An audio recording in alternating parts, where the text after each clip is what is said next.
Welcome to Koffee Talks, a Pokemon card collecting podcast, featuring David Person, owner of the world's most complete English Pokemon card collection, and Dan Norton, a longtime collector with all the knowledge behind the cards.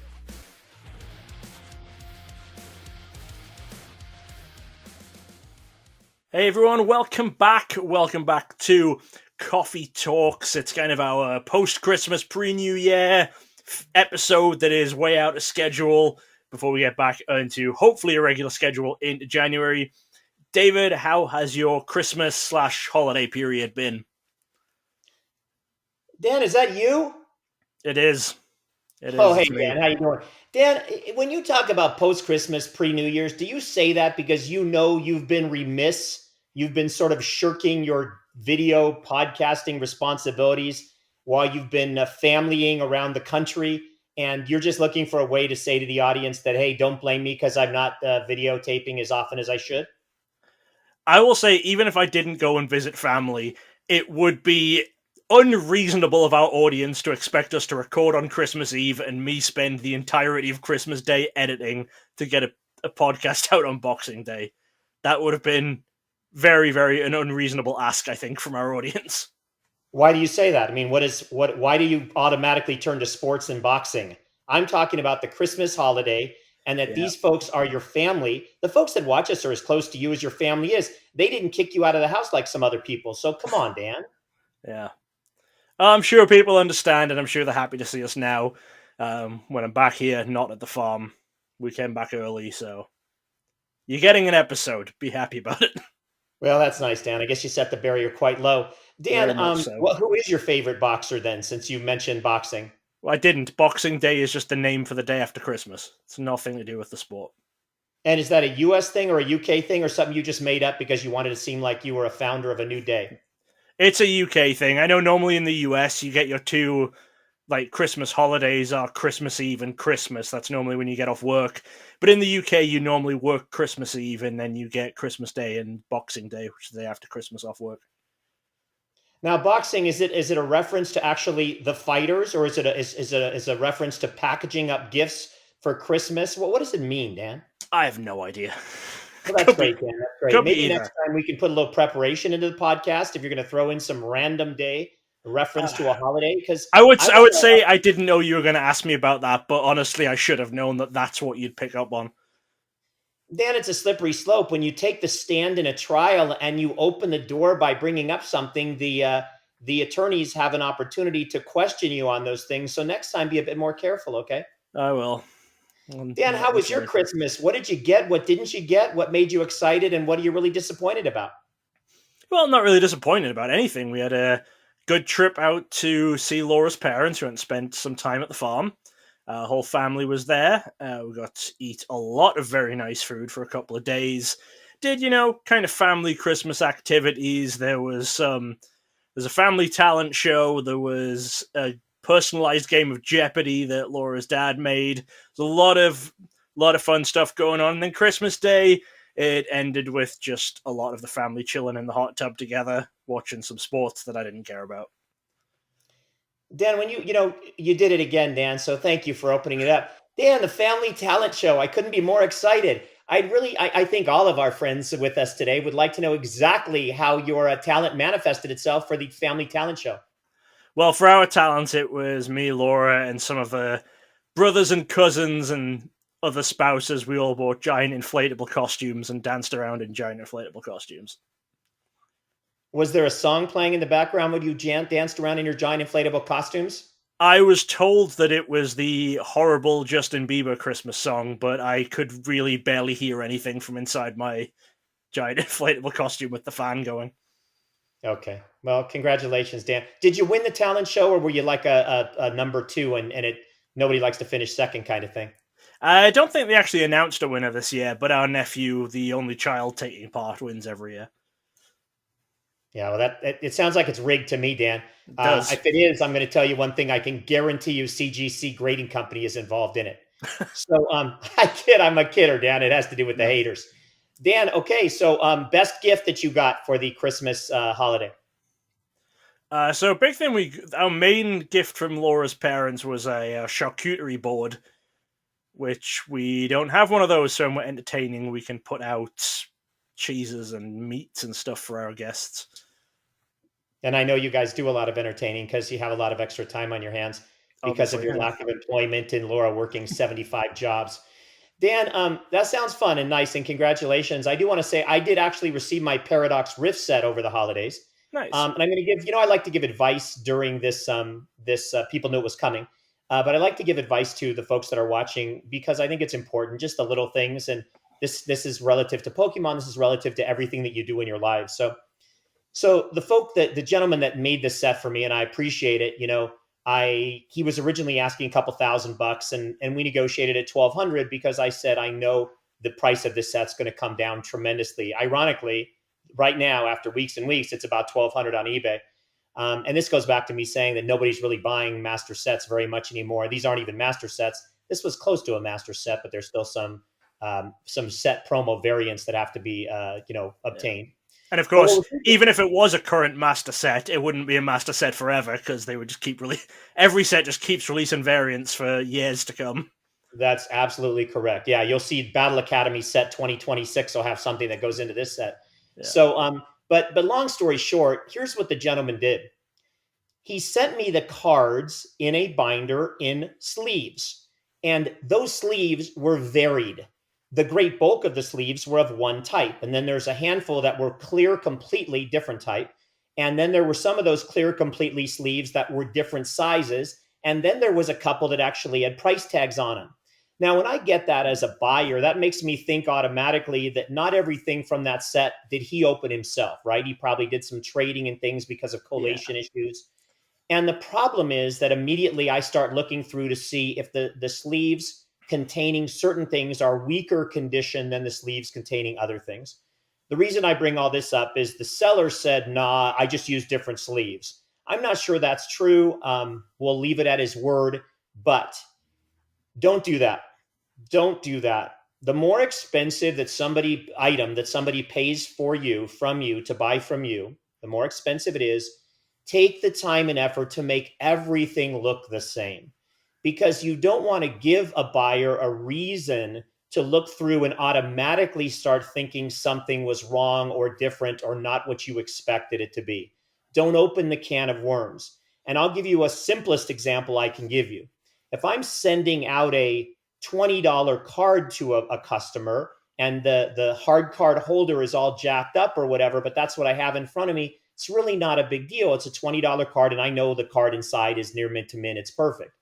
But if I'm sending a $400 card or whatever, I'm going to replace that and not even give the buyer a chance to think anything about the fact that they got a $400 card in a junky little holder and I couldn't take an extra minute to find something better. So just something to think about we call it an optics perspective, right? It's not always what the narrative is, but optics say a lot as well. Yeah. I definitely agree with that. I mean, I know that I always like to have my sets basically uniform in the same type of sleeves. Probably even if I bought a set from someone, I probably would resleeve it myself just to make sure it was matching all of my other sets. But yeah, I can definitely see why, especially sleeves with price tags on them.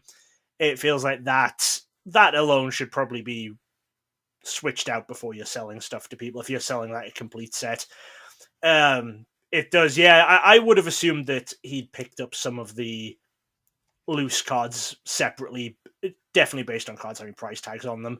And, there's nothing wrong with that.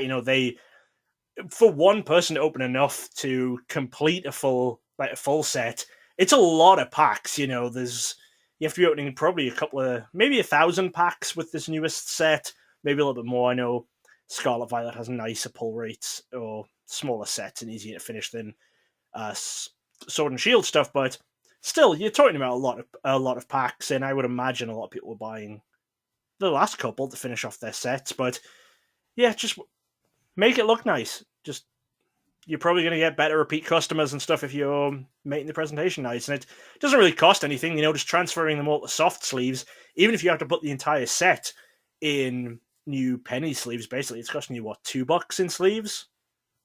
Yeah, right. and I think that folks know, through our podcast in the last couple of months, you guys know that I've changed from the set lady that made all my sets for a long time, and she would have had them all in the same sleeves and stuff. So that's fantastic. but I would have been charged more money, and I wouldn't have had the variants, and I wouldn't have had all the things I have in it as well, and I wouldn't have had the set for another year. So I'm willing to transfer, which allows me at least to look at all the cards as well. And remember, this whole concept of pack fresh, we hear it all the time. It's really meaningless. I mean, it is meaningful in the sense that folks are just opening stuff and putting them in sleeves. But when somebody says pack fresh, that doesn't necessarily mean that you have to accept cards that are not near mint, that are lightly played, especially if they're the higher dollar cards in the set.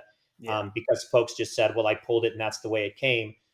Somebody should at least discuss that, distinguish that, point that out to you, because pack fresh these days with manufacturing defects, this is why there's entire misprint and error card groups, doesn't necessarily mean near mint to mint. So you have to be aware of that. I want to say one thing here, Dan, before I forget, because Dan and I do the master variants, the master set variants, a master set being everything you can get because we have to define this because it seems like nobody that's selling these days really gets it. Most people don't. But it's everything you can get in a booster box opening, plus all these different promos that you might get from collection boxes or tins or pre-release battle kits, that kind of stuff. So anybody that's watching, because I know we have a few of our friends in New Zealand, Australia, we like those EB Games promos. Dan and I need those. Laura needs those. Dan and I need those more than Laura. Laura doesn't need as much as Dan and I need. We all need a lot of things. Laura just sits out there and laughs at us because we even try.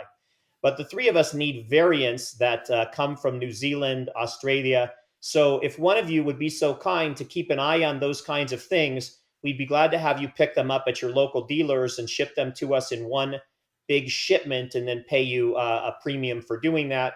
Hopefully somewhere in between what the markets are and what you paid, and you'd make a little money and we'd all be happy as well.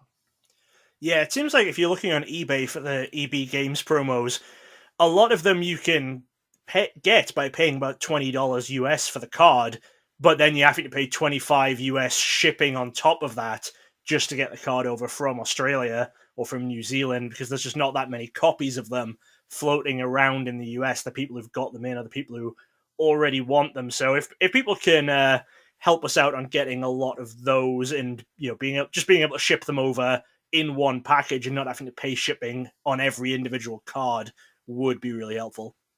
Yeah. Well, thank you for anything you guys can do. We always appreciate that. So, Dan, you ready for the comments? I am ready for comments. All right, let's do it. Let's take a look at your comments. All right, David, I know you've picked out some of the comments you want to highlight, so why don't you go ahead? Yeah, so remember, guys, we appreciate your comments so much. They make a huge difference. And thanks to those who continue to do that and interact with us. It makes for a more fun experience for us and hopefully occasionally a more educational experience for you guys, at least if Dan responds. For me, it's pretty much a non-event. I did try to intersperse some of the comments from the video along with some of the private ones I got this week. So we'll just kind of run on through and I'll kind of read them and then Dan can comment as well. So I'm going to put two together here and then Dan will tell me what I've read because I don't have a darn idea what I'm reading. One of the last comments we got on the video was our good friend Rusty at TCA, Charizard Authority. And he said, the metal Charizard from the UPC is gold bordered. The others I can think of are not English. So let me just let that sit there for a moment. And then I'm going to read what Dan at Codes and Cards Pro, Daniel, said. He said, also, you can let Dan know that there are two other gold bordered and textured Charizard cards that I am sure he is aware of, just forgot to include. M Charizard EX 101 of 108 from Evolutions 2016, and the new Charizard EX 228 of 197 from Obsidian Flames 2023. So Dan, can you put both of these comments in context and let our folks know what I was mentioning and asking about in the last video and what is the answer to it? Yeah, so last week you were talking about, Plasma Storm was the main set we were looking at, and we were talking about that secret rare Charizard that's in that set with the gold border. And you'd said that you knew about the metal one that was another English language golden Charizard, and you had asked if there were any other Charizards. And I had said I didn't think there were other Charizards, with a gold border and in gold. And it turns out I forgot some of them, because I don't know how I forgot the recent Obsidian Flames one, but it's the terrestrialized Charizard, so it's all the crystal style Charizard, and then the mega Charizard, which that comes down to whether you're counting Mega Charizard as being just a Charizard, I don't know. I feel like Charizard collectors probably go for regular Charizard first, and then Megas and stuff as a side note or a side project. But yeah, there's a Mega Charizard EX in Evolutions, which does have the golden border as well. I did put that in a comment, and I pinned the comment on the video so people could see that I'd noted that after we got that comment in. And Dan, are these folks talking about, when I saw that set with that Charizard, what set did we talk about last week, Dan? It was Plasma Storm. Plasma Storm. So that gold card, when I would look at the sets I would get through all the years, and I would write down something like, oh, there's this many rainbow arts, and there's this many blah, blah, blahs, and there's this many golds. That was to me a very much of a gold textured card, gold border, gold texture. I kept referring to it as full art. It's really not full art, I guess. It's more like a half art. But I realized that after the fact, and that's why I'm who I am and you are who you are. Are these other cards that we're talking about in Obsidian Flames and the Evolutions, are they really textured gold cards or just a gold bordered Charizard? They are textured as well, yeah. Especially the new Obsidian Flames one, the majority of the card is gold. So it has the gold border, but then it has a golden background behind the Charizard. Then the one in Evolutions has a gold border, but they are textured. I believe they are. I'm sure I checked last week after I got the comment, but yeah, they're fully textured cards. Okay, so that's nice. That's a great way to buy 3 cards and have your whole collection complete, right? 3 or 4, if that's what you're collecting. If you want textured golden Charizards, there's only a couple. Yes, that's a great way to. What a way to say my collection is complete, guys. Get ahead of everybody. Don't be the one following. All right, Dan. Here's another comment for you. And by the way, thank you for pinning your answer in the video last week to help people understand that occasionally you can make a mistake, and even you'll figure it out before Laura basically tells you to win the talent show. Yeah. Talent for Pokemon knowledge, of course, in an inflatable costume where you were hot and couldn't. I don't even want to talk about it. I can't imagine it. Send pictures when you can, Dan, just so I can have. There is a very, very strict rule at the Family Talent Show that no photos or videos leave the room. Okay, and we certainly can understand why. Yeah. Dan, a comment from William N. TCG. We had asked about whether or not, well, let me read it first. A 5-minute collector segment sounds difficult to pull off. Maybe an overview of their Instagram or something would be easier. And let me read you. These are 3 comments that go together. Codes and Cards Pro, Daniel again said, I like the idea of having a short segment for friends of Coffee Talk. Don't say FOKT out loud. To share some of their favorite cards in their collections. I would agree to come on once I win one of these giveaways. Yeah, just because of that, Daniel, you're not going to win one because I'm not sure I want to see you on that segment. So next time, maybe keep it to yourself and good things will happen. High expectations lead to problems when you with your later. So and here's what Stephen Kassoon said. One time, Stephen finally said something that made some sense. He said, "How about having one podcast with fans?" So my thoughts on this was we were talking about, should we have a segment that we invite fans on and what do people think about it where they could talk about their collection? And of course, Dan can't barely get on the weekly podcast now, much less try to film another segment where someone extra is going to jump in and we're going to have a third person. It's ridiculous. Guys, you don't even realize now. He's sitting here right now. He told me before the podcast, he has bronchitis from the nephew, the niece, and a couple of family members that basically didn't take their own health into consideration. And now he's sick. So this poor guy's just, he's flying by the seat of his pants. And you guys know, I don't have to tell you that it's always Lorcana before Pokemon anyways. So here's the thing. What if we did this like once a month? I love Steven's idea where we do kind of a compendium of 5 or 10, collectors that we have selected and they get a little segment and we get to talk about it and maybe it's a little longer, whatever. So I just thought that was a cool idea. Dan, your thoughts on this? Notwithstanding the amount of work you have to put in to now figure out how to get 5 or 6 people with a 5 or 6 or 7 minute segment that we can put in for a once a month video. Yeah, it's definitely something we can do. Were you thinking one podcast a month was just all 5-10 minute segments of different people? Yes, and maybe even we could be commenting on it or with it or after the fact, or I don't know how that all works because again, technology to me just means let me tell you what technology means to a 62-year-old guy that barely collects Pokemon cards.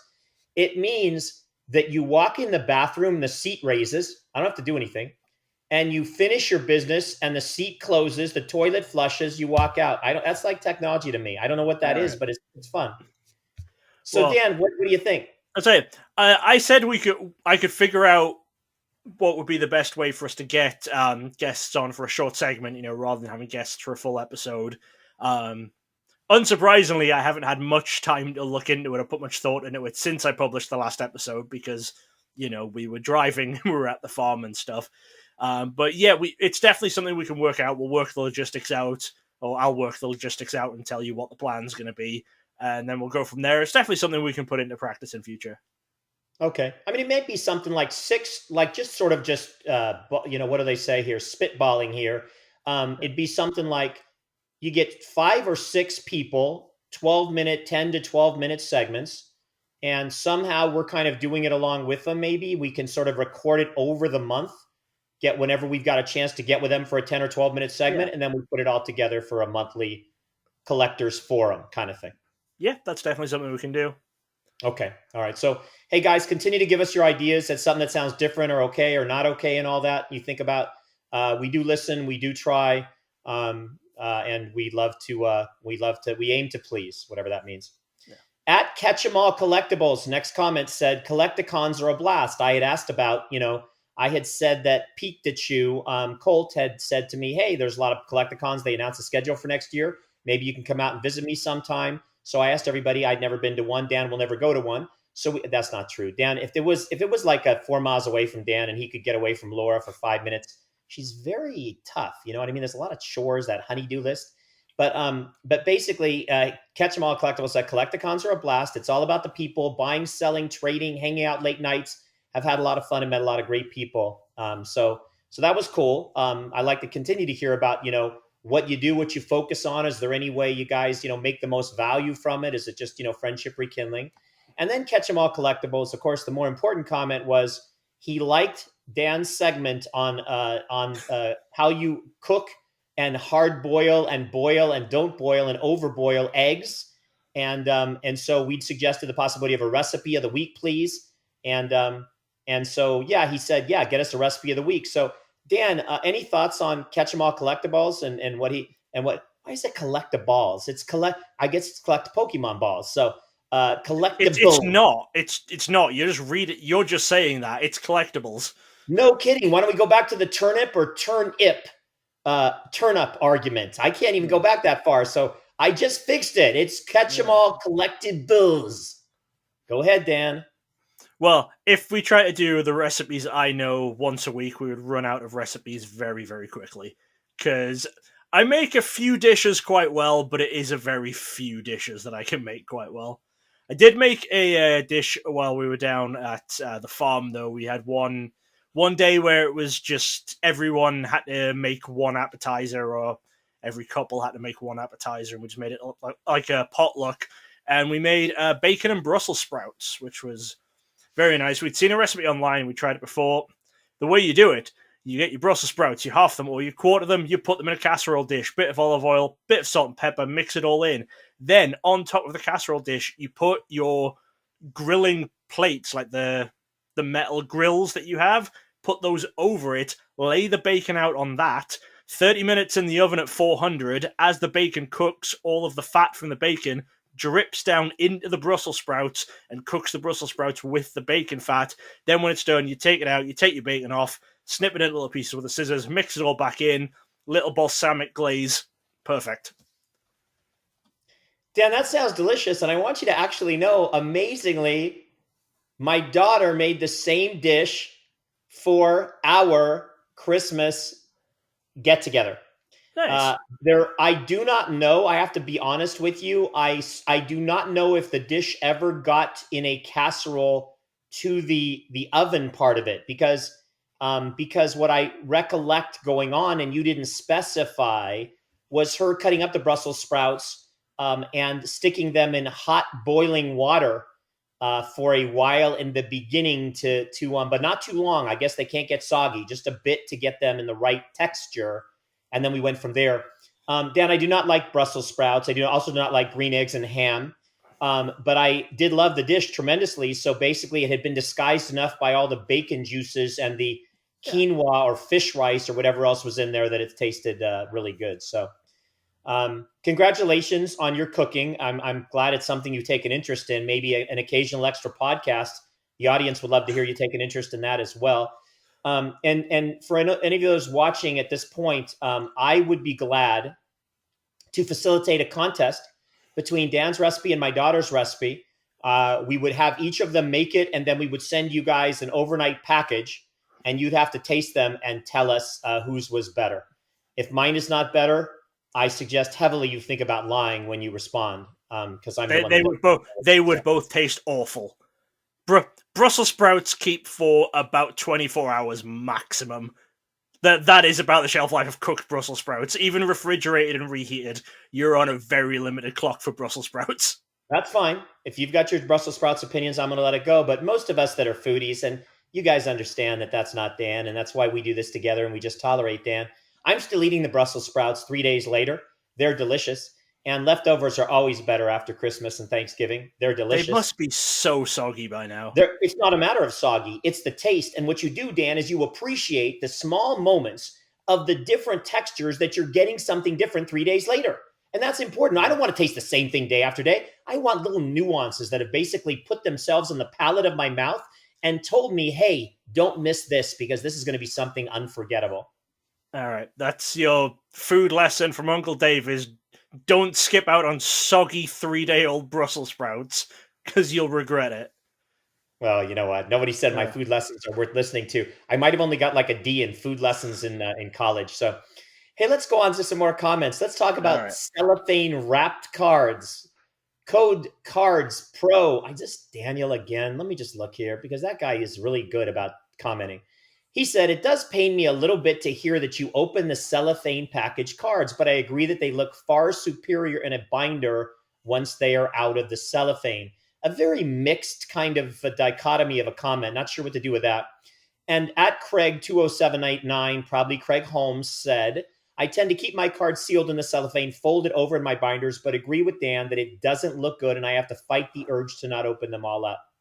All right, before I let you comment on this, Dan, what I'd like to say is, if you have the money, you would do one of each. There's no question about that. But when you get a Charmander, EB Games Pokemon promo card that you want to fill out whatever the set is, Paradox Rift, Dan, I don't know, 151. It's 151. 151, and it's a $100 card. That's pretty tough to buy an extra one. Yeah. So in these sets that I've got recently, typically they're just, the sellers, they're just clanking down that cellophane and just, wrapping it over and shoving it in. I don't like that. And I recommend you guys don't do that. Like, try to leave it as open as you can, even if it's only sliding partially into the thing, or at least keep it square. Pick one end you're going to crumple to a square point, but not the other.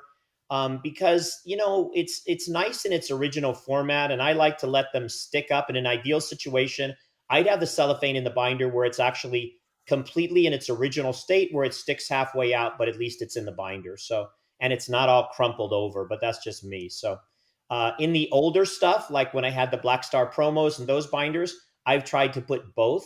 I think it's neat to have one in the cellophane and one that's not out, but those have been more available typically, maybe at cheaper prices, generally speaking. So you've been able to do that. Or maybe I just bought them a long time ago. They're more expensive now, and I don't even remember because I don't remember much. I think it's that. Yeah.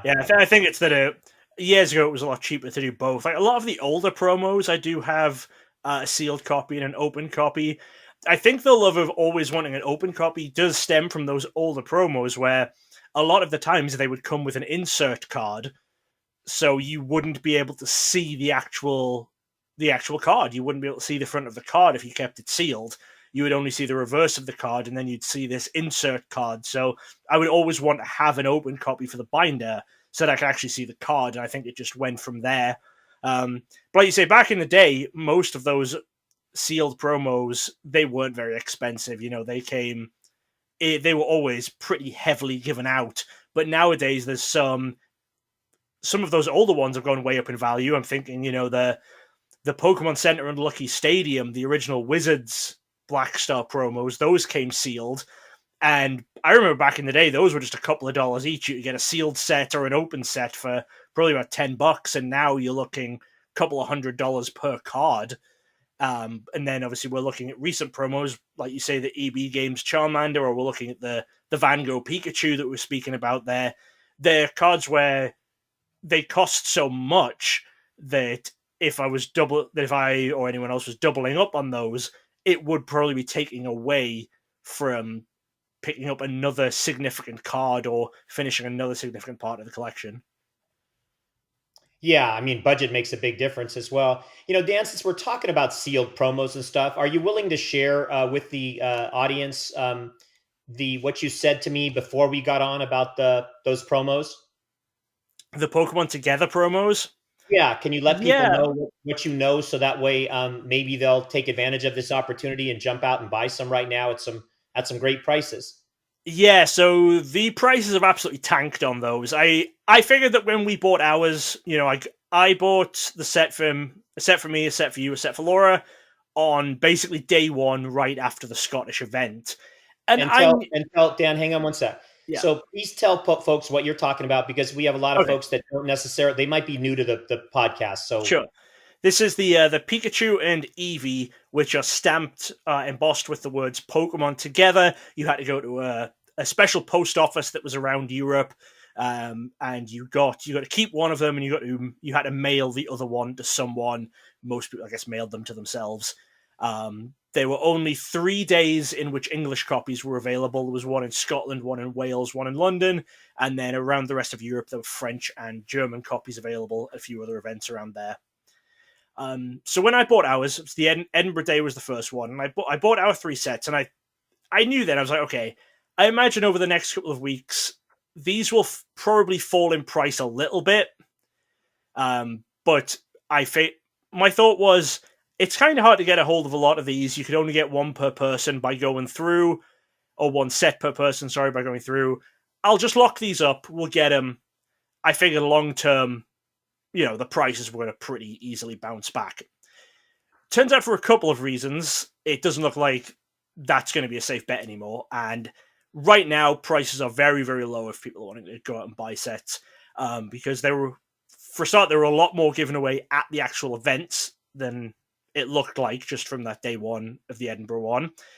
Second, all of the UK-based content creators, or at least a lot of them, were given multiple sets to give away to their viewers and their audience. So it looks like a lot more hit circulation through that.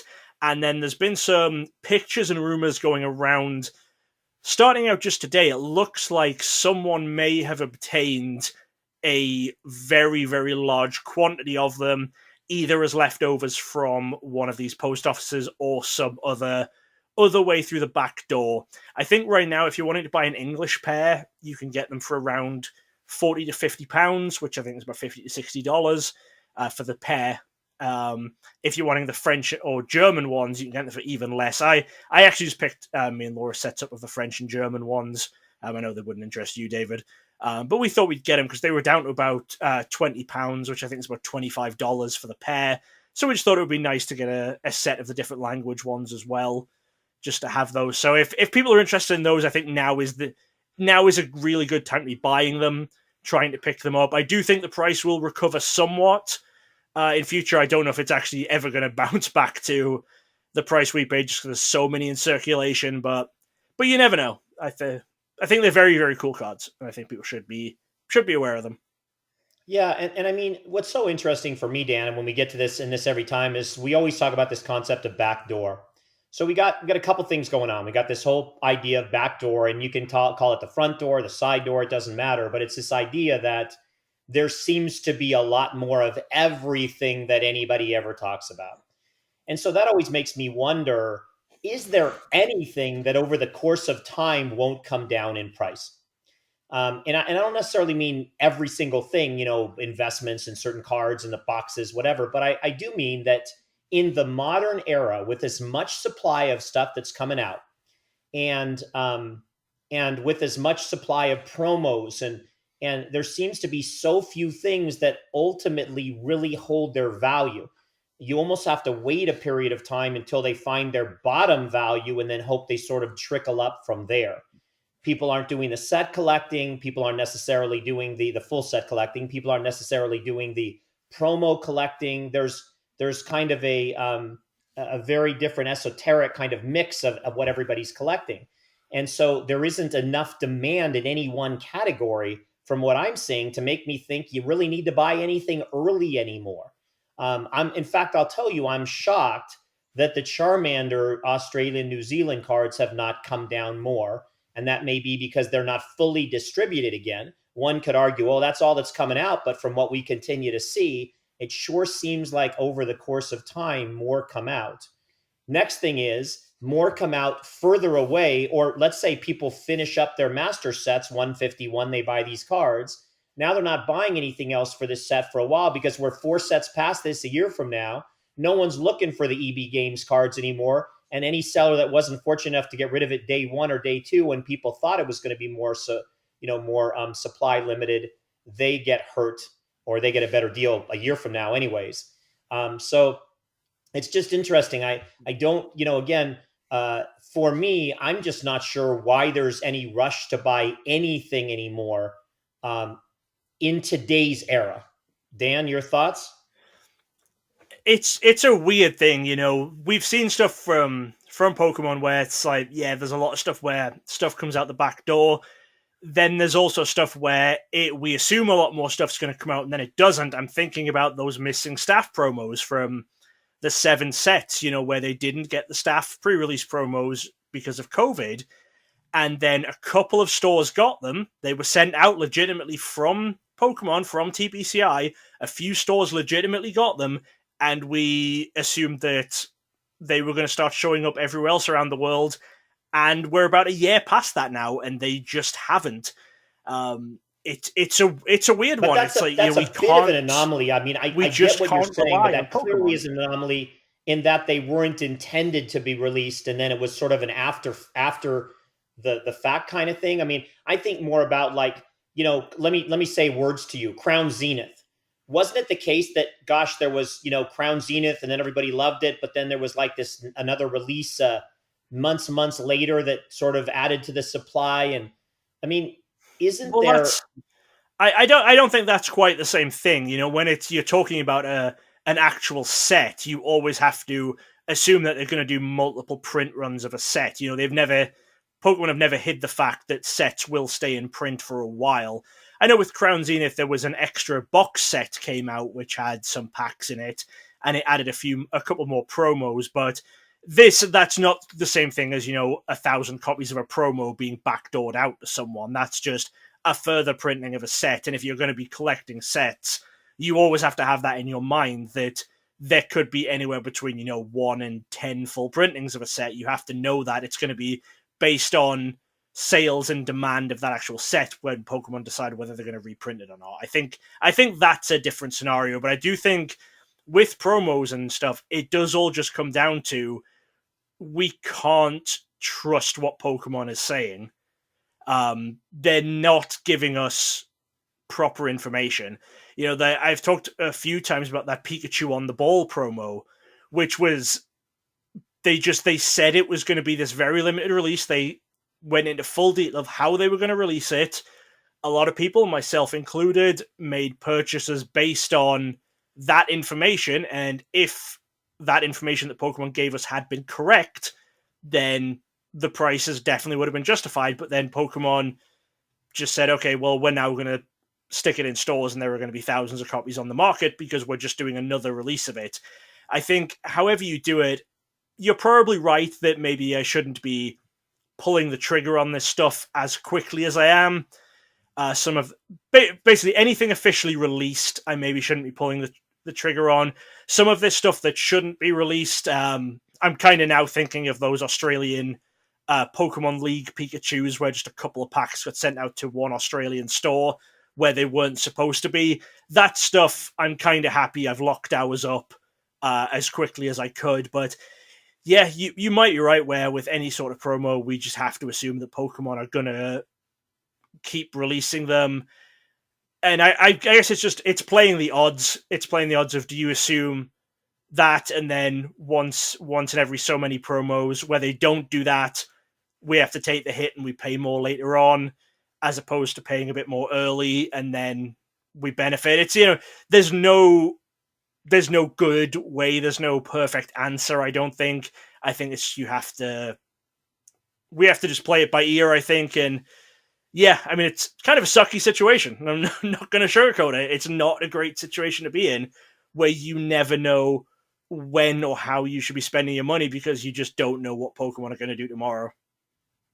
Yeah, and I mean, I'm of the opinion at this point in time, obviously can switch and change, but I'm of the opinion, as you said, that sometimes it's better now to wait and then take the hit later if indeed something ends up running up in price, presuming for the most part that it won't. If anything, it'll move down in price because you'll get further away from it, and something else of more interest or more recency will come into play that others are more focused on. Number two, you then put with that the idea that not everybody's collecting these promo cards. You know, there's not you have to either be an EV collector or a Pikachu collector or a master set collector, or otherwise you're not even maybe looking for them, or just a promo collector. So then all of a sudden time goes on and there's not that many people focused on it anymore as well. And last but not least, when you were talking and doing that entire discussion of the whole backdoor and the store in the UK that got the whatever Play Lab promos, whatever it was, the words that kept coming into my mind were bad actors, bad actors. And we should cover this we'll cover this in a podcast soon, in one of the next ones we do. But because I have some thoughts on this in the hobby in general and where it's going. But the problem is that there's so much money and so much profit to be reaped by folks going backdoor and doing things that they're not supposed to be doing, that ultimately there's a bad actor that's always going to rear their ugly head. And whether or not that's someone from the outside begging for product, or someone from the inside that's got a connection and stealing things, or two people from the inside, or whatever, it all comes down to the idea that there's money to be made. And so if we can grab a bunch of these and never let them hit the thing, and they know there's an eBay outlet to put Pokemon together, promos out there that they paid nothing for, and they can put them out and make $50 a pair 1,000 times, that's a lot of money. So I do think that the prevalence of the hobby in everybody's daily lives, and just how it's the number one media franchise, as everybody knows, it's going to continue to lead to these situations where so many cards that we are told there's 1, 2, 3, 4, 6, 10, 22 of, there's double, triple, and quadruple, and 1,000 times that sometimes. So, yeah. I mean, like I've said, with these Pikachu promos, which I said I've been glad we got, these ones from Australia, the Pokemon League ones, which were never supposed to be distributed, it seems, and these are the only ones we've seen in the 3 years or whatever since they were printed. There is always the chance that tomorrow Pokemon just sends 10,000 of them out. They send them to every league. We know the fact that these 2 packs existed. It was 2 packs, so there's about 40 total copies, maybe 80 total copies. The fact that those 2 packs exist means that 10,000 packs exist. That there's no way that those are the only 2 packs that were made. It's just those are the only 2 packs that got out of Pokemon's warehouse. Those missing staff promos, the fact that we saw a few that were stolen and then we saw a few that did get officially released, the fact that those few packs exist mean that enough were printed for every store. It just means we know that they're there. It is just fully on the whim of Pokemon as to what they're going to do tomorrow. Yeah, absolutely 100% correct. Very well said. So if you're listening and you're a person that has access to the factory, you have those staff promos or whatever, Dan and I need them, call me. I'm paying big bucks right now for backdoor stuff coming my direction. Or maybe not. That sounds horrendous. I know. Someone's going to clip that line up. That's fine. Let them do what they got to do. No clipping. You can't clip that. My lawyers will be in touch with you for out of context clipping. Unless you make us go viral, then you can clip whatever you want. Okay, good point. If you do our advertising for us, you can clip whatever horrific stuff Dave says out of context. It's the criminal in me, folks. I really apologize in advance and after the fact. Dan, here's a comment from Dazazazazaza, Dazzzzzzaa, and he says, or she says, they say, how important is card condition for both of you? Do you look for the cleanest card, or it's more important to complete a set? So I'm going to answer for me. I'm looking for the cleanest cards in general, in the sense that I don't grade. So I'm looking for near mint to mint cards. I really don't like whitening on the back. Sometimes you have to tolerate it in some more of common cards, and when you're buying from a seller that opened up packs, and it's not going to be perfect. But if you get past that and you're looking, I'm not going to go into every single card and say, is my Charizard absolutely perfect, whatever. As long as I know it's near mint to mint. Does it have to be mint, gem mint, or pristine? Not for me. I do not like light play or excellent condition. I like near mint to mint.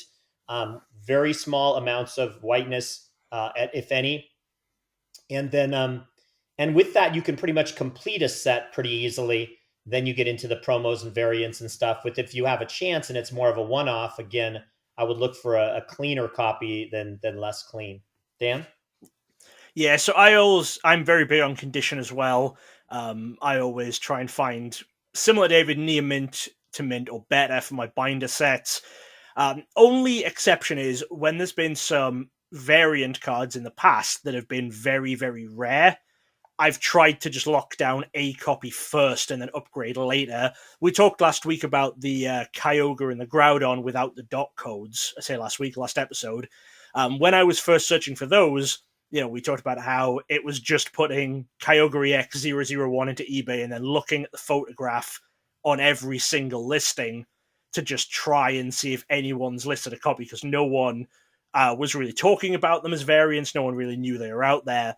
With those, the first pair that I got were pretty bad condition, but it was just simply because I saw them and it was like, okay, I've been searching for, a month, 6 weeks. These are the first ones I've ever seen. I'm going to buy these now because I don't know when I'm going to see another pair.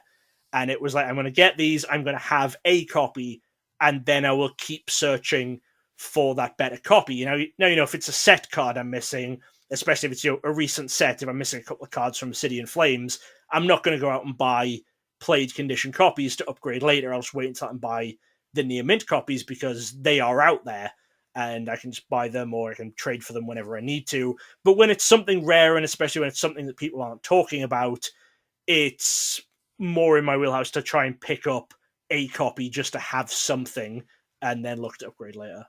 Yeah, and I'm in exactly the same position as you. Same thing with the Kyogres and the Groudons. All I could ever find was a light plate or an excellent. That was the best I could find forever.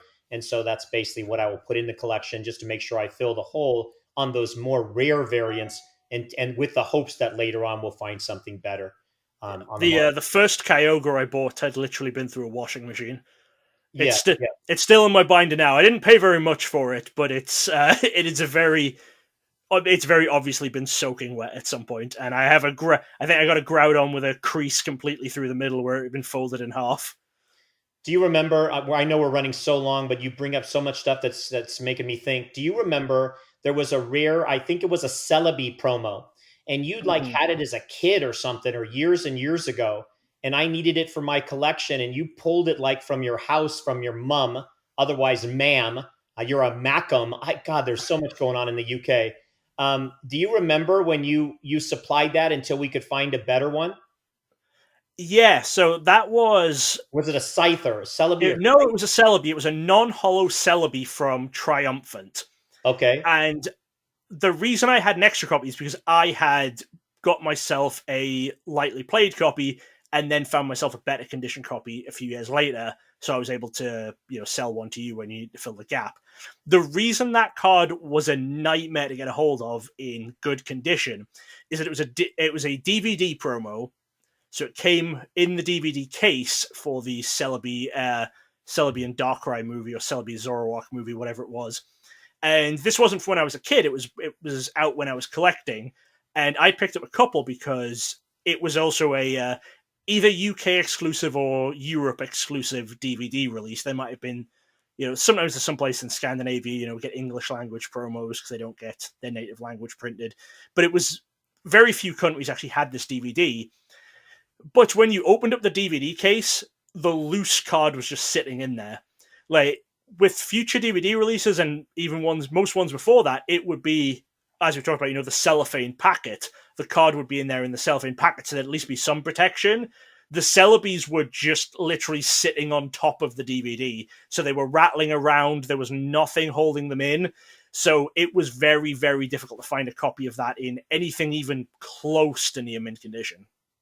Yeah, got it. We'll have to show that. I mean, hopefully you'll show that card as well. I'm going to read a bunch of comments now. They're going to go kind of fast. They're just more about me personally because I have a need to talk about myself, but not really, but kind of in not an odd way. So Craig Holmes, he likes to talk about the characters that we will suggest in previous podcasts. So last time, I think the winning character was Garganacl. So he likes to tell us Garganacl salt is rich in minerals and known to have medicinal properties. Garganacl will scrape its fingertips together to share its salt with injured Pokemon, which can heal them quickly. Pretty cool. Thanks, Craig. CJ _ Pokemon Collector said, "Hi, David. I just found your 3 years old YouTube video about the 2007 World Championship cards and figured I would ask you here on Instagram, since you might not even get any information from going back to those videos. Do you still own the Tropical Wind finalist stamped card from 2007, et cetera, et cetera?"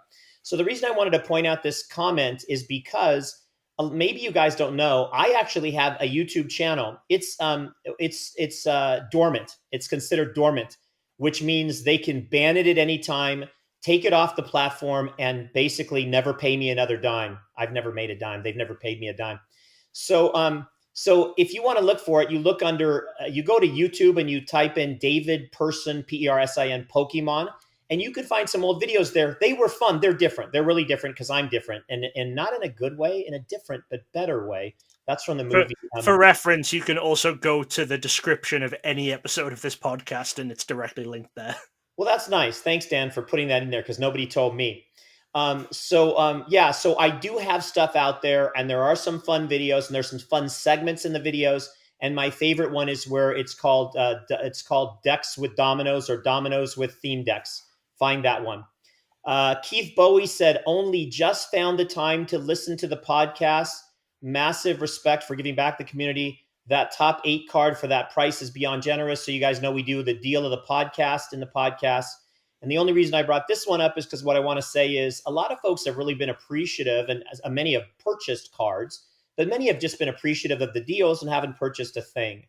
If for some reason that's you, and you do want to purchase something, just always know that Uncle Dave does payment plans, and I do that all the time to help you guys if it means, hey, we're going to put in $100 a month for 4 months to buy a $400 card.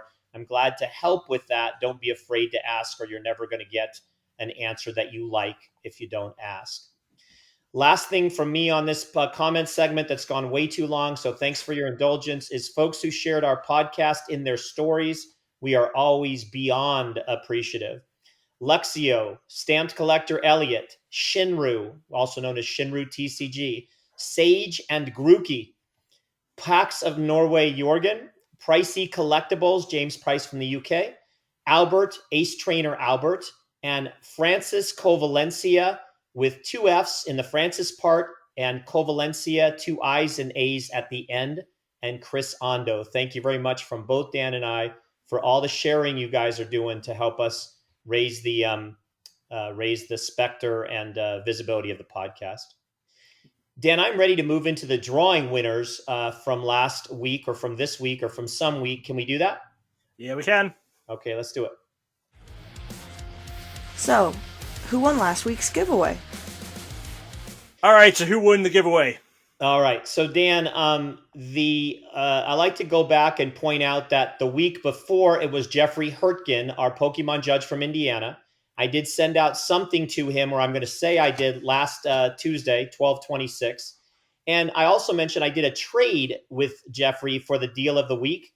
So don't be afraid to ask. I keep saying that. If you're like, hey, I'd like to buy that deal, I also have some other things. You might need some promos. Let me know and we'll see what we can do. I've had some questions about the randomness of my random number generator. And I don't appreciate being challenged, okay? This is my podcast. It's Dan's. It's not mine. It is my drawing. Not really. I just do it. And I don't like the questions. Nobody's questioned the randomness of the number generator. I'm making this whole thing up. So I want you guys to know when you go to random.org, because I don't know why you would do that or wouldn't, it says the randomness comes from atmospheric noise. Swear to you, that's what it says. So using atmospheric noise this week, and with 15 participants, which has fallen from last week's 22, stay in the game, folks. There's not a lot of people participating. More people participate are going to win. Less people participate, the more likely you're going to win if you do the statistics. to this, again, this week's winner is James McCann. James McCann. Let me tell you something about James real quick that I know. James collects with his daughter, and they actually have a beautiful card he once sent me and showed me. If he had like a custom card made of he and his daughter, so it's really cute. So he's enjoying it and brand new to the hobby and enjoying. So congratulations. What do you guys do? How do you win? How do you not win? What you do is, again, because I'm going to give you the information, you slide into my DMs this week. This week, it's important. You slide into my DMs.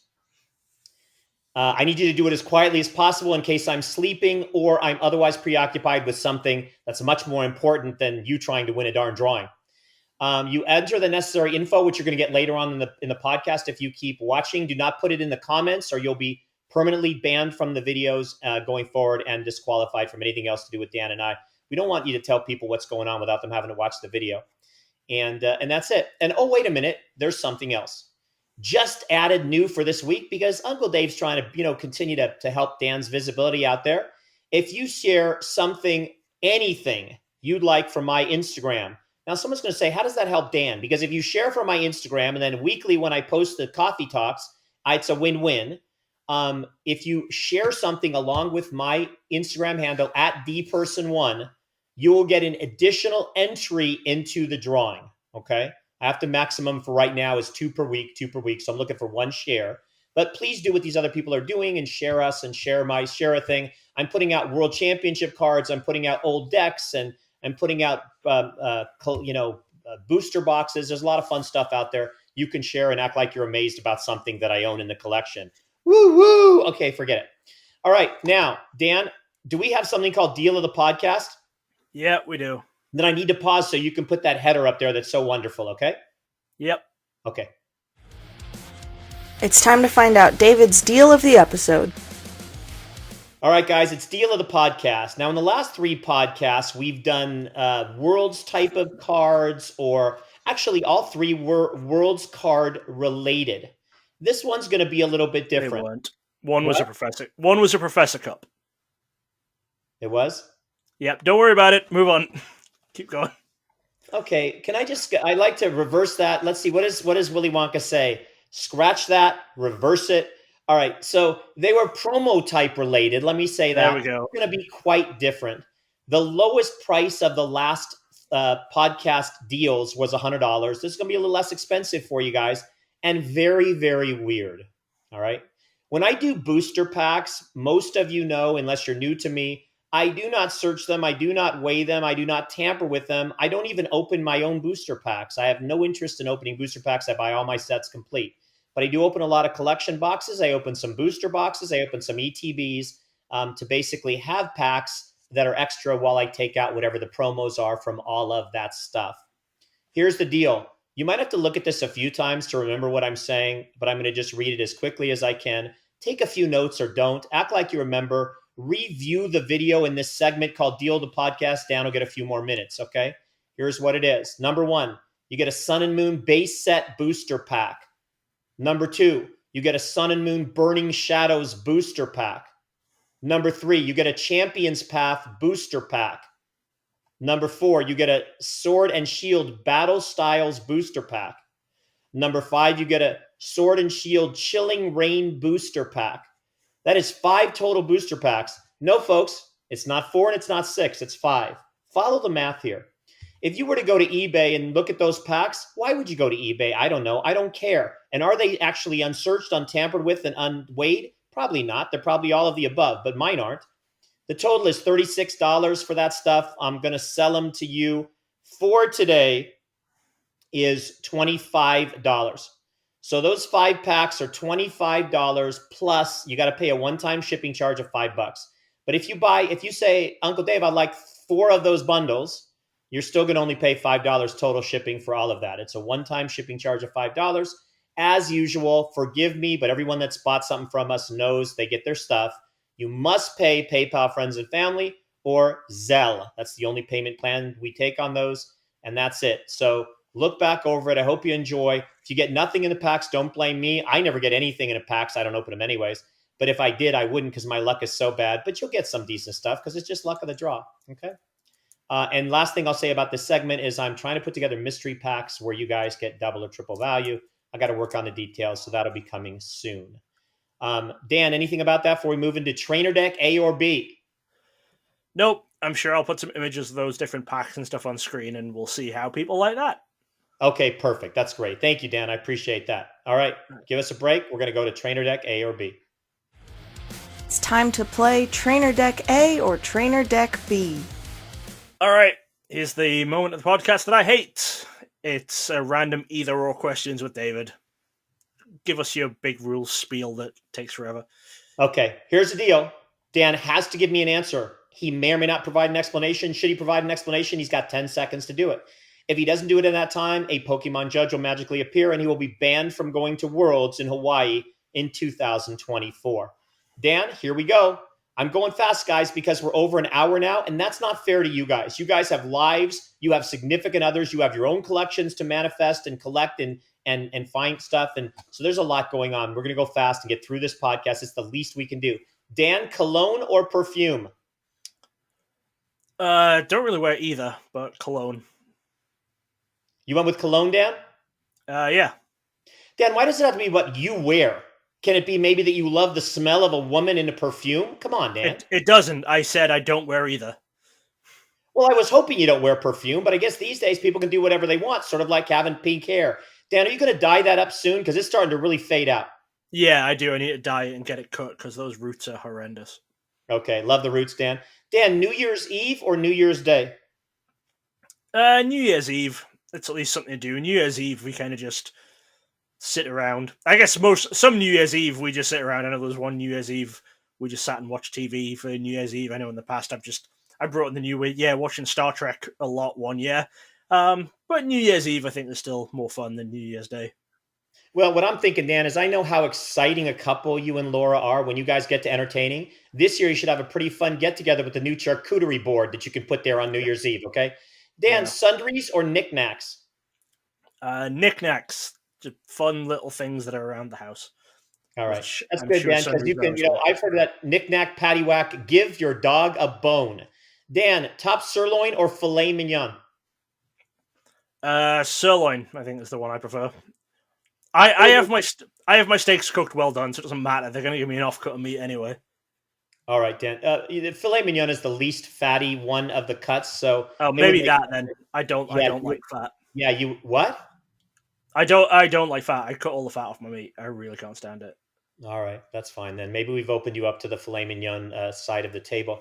Dan, dancing or singing after the talent show? I'm not gonna sure what this one's gonna be. Dancing. I guess I at least sometimes dance at like weddings and stuff. I don't ever sing, except in the car when I'm driving.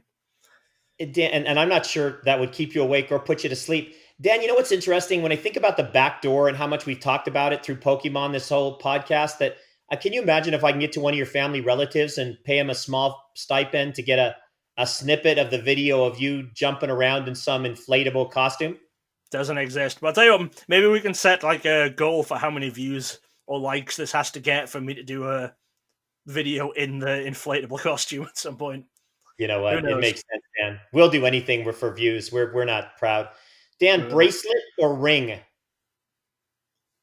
I guess I'll go ring because I actually got a new ring today. You did? But yeah, so I really hated wearing my wedding ring, and Laura doesn't wear hers either because I didn't like the feel of the metal on my hand, and also when I'm like opening, I would always have to take it off for video, so I was worried the metal would like catch on the cards as I was opening them. But this is a silicone, so it's like we just got these in today. Laura's been wanting to order them for a while. It's a silicone ring, so it's all bendy, so it's not going to scratch up the cards, and the texture's a lot nicer. So this one's hopefully that'll focus. It's a Lord of the Rings one, so it's based on Aragorn, and then Laura's got one that's based on Arwen's Evenstar necklace. So we now have silicone Lord of the Rings wedding rings.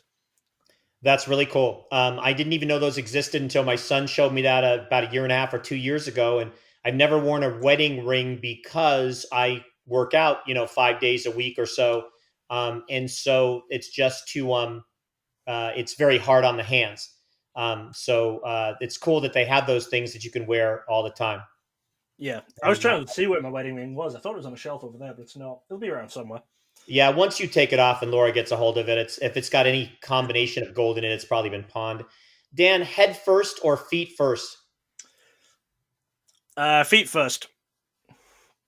From I got to jumping leave into that one the alone. from I'm just jumping leaving into the hot tub over the weekend. Feet first. Dan, Hansel or Gretel? Hansel, I guess. Dan, you know what I take pride in is the fact that we've done a billion of these podcasts, and I believe that through my own mental stupidity, innocuousness, something out of word there, that I've never duplicated any of these either or. So I just go random number generator in my mind through the atmospheric noise and random word generator. Here we go. Dan, sociopath or psychotic killer? Sociopath. So Dan, if you're watching a movie and you really want to watch a horror movie and just get frightened out of your wits, you want to see a sociopath and not a psychotic killer? No, if I want to get scared, I'd rather see a psychotic killer. But Then I why'd you don't pick sociopath? because I don't always want to watch horror movies. Sherlock Holmes is a sociopath. I really like adaptations of Sherlock Holmes. Sherlock Holmes is a sociopath? Yeah, he's a high functioning sociopath and an intravenous drug addict. Wow, I don't know which UK version of that movie you're watching. Is that the guy that's got an assistant named Watson? Yes. And And and he mentions being a sociopath quite a lot in the BBC adaptation Sherlock, but I'm pretty sure it's mentioned in other adaptations. I mean, Elementary, the American Johnny Lee Miller one, I think might mention it. I haven't watched all of Elementary because there's a lot of it compared to the BBC one. and what is Watson then? A sociopath or psychotic killer? Neither. He or I guess she in the Johnny Lee Miller one is a doctor. Yeah, and I guess a doctor can't be either one of those. Yeah, just Well, throw. they can be. Come on. They can be because Hannibal Lecter is a doctor, but Watson isn't either one of those. You don't have to be one of those two. Totally off the rails. Dan, ludicrous or ludicolo? Ludicolo. The stuff you know stuff about is just beyond. I mean, what's in that mind of yours? You should do like a monthly cleansing just to make sure your body's still working with what's around that brain. Well, because I know that Hannibal Lecter was a doctor in Silence of the Lambs. I have no comment at all. I'm glad this isn't my segment. Dan, love disc or hate frisbee? Love disc, I guess. I'm sure Laura's drawing hate frisbee as we speak. Dan, loud in your head or loud dread? I'll go loud in your head on that one. I will not pick the Pokemon for once. Okay, thanks, Dan. Dan, Narcan or Metacam? Do you mean Medicham, the Pokemon? Sure, I call it Metacam. All right. I think Medicam. I don't know what you said the first one, but I think it's a type of drug, so I'm going to go with Medicham. Yeah, so basically, if you try to shove a needle with Metacham inside your dying sibling who's dying of a drug overdose, it's probably not going to do as well as Narcan. Oh, is Narcan the thing they used to wean people off heroin? I don't know. You'd have to ask a sociopath about that, Dan, and that's not me. All right. Dan, gulping, choking, or choking? Jesus, we'll go gulping. I think you The should. Pokemon. Yeah. Dan, double full heel, single half heel, or women's 3/4 inch heel? I'm still processing that question. Double full heal. Okay. And I think that's the right answer, Dan. There's no right answers. Depending on your fetishes, you might go women's 3/4 inch heel. Dan, Hollandaise, put on the mayonnaise with Hollandaise. This section has run its course, hasn't it? Holland circle, hollow oval, or Holland octagon? What was the first one you said? Holland circle. It's Holland Phantoms. It's Holland circle. Right. Okay. Holland, then the Pokemon related island from the TCG. Whoa. Crystal Beach, Crystal Shard, or Cessation Crystal? I'm trying to remember what any of those do, but Cessation Crystal, I guess. Yeah. No, I think that's. I know you're always trying to stop something, so I would definitely think that's what you would pick. Dan, Bill's Maintenance or Celio's Network? Bill's Maintenance. I remember Bill as a character better than Celio. And Dad, Gardens of the Galaxy or Crystal Guardians? Guardians of the Galaxy or Crystal Guardians? That is a tough one, because I do like Guardians of the Galaxy, but I'll go Crystal Guardians because Pokemon, and also I know that's what we're going to talk about today. Dan, I am Groot. Dan, right. Let's do some highlighted cards, okay? Let's. And now for our highlighted cards of the week. All right, David. Well, do you want to tell us about what you've picked out for highlighted cards this week? Yeah, thanks for letting me pick. I appreciate that. So I was, thumbing through some of my binders. I don't do it very often, but it's fun to do occasionally when I'm bored, lonely, or possibly lonely and bored together. I picked out the EX Crystal Guardian set from 2006. It's a really nice set. I like it a lot. It's the 14th of the 16th set in the EX era. You're going to tell us what that means in a bit. I thought I'd tell people that these days, even with the market's depressed valuations on the English side, the boxes are still at least about a $16,000 plus price for a booster box. The EX Crystal Guardian set was released in English, German, French, and Italian. And here's what it's comprised of.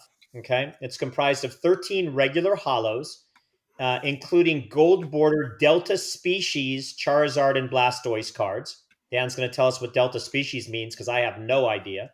Yeah. It's got 75 non-holo cards, and there are no extra code cards in this one. For those of you that remember, some of the sets like Fire Red, Leaf Green have 2 or 3 versions of some of the cards in the bottom left with those little codes. This one has no extra code cards. 10 silver border EX holo cards, one of which the Skeptile EX is categorized as Delta Species. Again, no idea what that means. 2 Gold Star holos in the Alakazam and Celebi, and 10 Master Set variant cards, including a Blastoise National Championship staff stamped card. There's 79 reverse holos in the set. I'm sorry, 79 reverse holos. And these days, I don't even think anybody considers reverse holos a part of anything. What happened to them? Like you'll read, so I said 13 regular holos, 75 non-holo cards, that's 88. And then you add the 10 silver border cards, EX holos, those 98 and 2 gold stars, that's 100. That's what you read. There's 100 cards in the set. No, there's not 100. There's 179 plus the variants if you really get down into it. So, all right, Dan, it's going to be time for you to talk about this stuff. But, Oh, wait a minute. It's the UK, and there's a guy changing of the guard in front of Big Ben. There's no such thing as Big Ben, and they changed the guard in front of the palace or something. I don't know what I'm talking about. There is such a thing as Big Ben. It's just not the tower. It's the bell. Okay. There is still such a thing as Big Ben. But are you saying they changed the guard in front of the bell? Why would they do that? It's just a bell. They don't do that, but I'm just saying that Big Ben does exist. It is a thing. All right. There's a Big Ben. There's a small Ben somewhere. It's a doppelganger. Dan, the character this week. Hey, guys, it's come to that time. The character for the giveaway is Gulpin, Gulpin. I think you know if you spell it wrong, you're automatically disqualified. Gulpin, Gulpin. The number is 33. Slide this week. Don't jump. Slide into my DMs.